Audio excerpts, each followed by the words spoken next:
एक समय की बात है, किसी गांव में एक व्यापारी रहता था।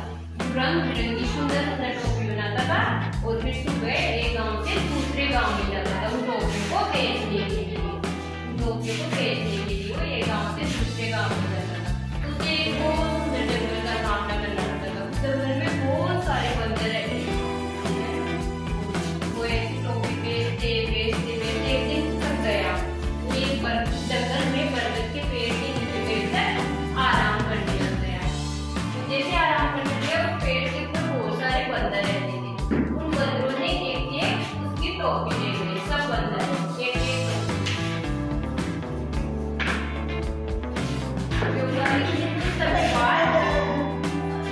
कुछ समय बाद उसकी जैसे ही आँख खुली, उसने देखा तो उसकी टोपी में एक टोपी बच गई थी। तो वो व्यापारी सोचने लग गया कि मेरी टोपी कहाँ गई सारी। फिर उस व्यापारी ने पेड़ के ऊपर देखा तो बहुत सारे बंदर उसकी टोपी ओढ़ के उछल कूद कर रहे थे। बहुत सारे बंदर उछल कूद कर रहे थे। फिर जैसे वो उस व्यापारी को दिमाग लगाया, व्यापारी ने ऐसे नहीं करते।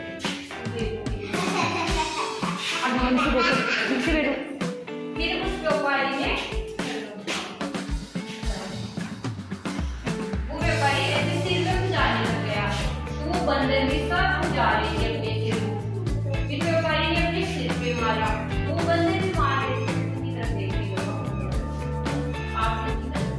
फिर उसने अपने सिर पे टोपी लगाई।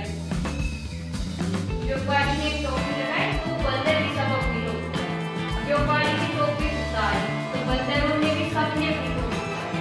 वो नकल कर रहे थे उस व्यापारी को समझ में आ गया कि ये बंदर ऐसे नहीं बनते। फिर वो सोचने लगा, फिर उसने अपनी टोपी लगाई।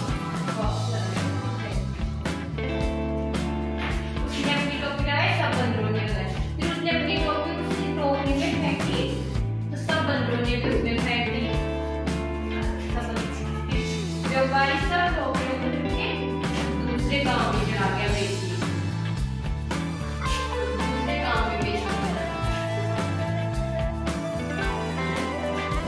व्यापारी दूसरे गांव में बेचने। ऐसे वो गुजारा करता रहा। कुछ समय बाद वो ऐसी अपनी रंग बिरंगी, फिर दूसरे दिन वो ऐसे रंग बिरंगी टोपी बना के गांव में बेचने के लिए निकलता था।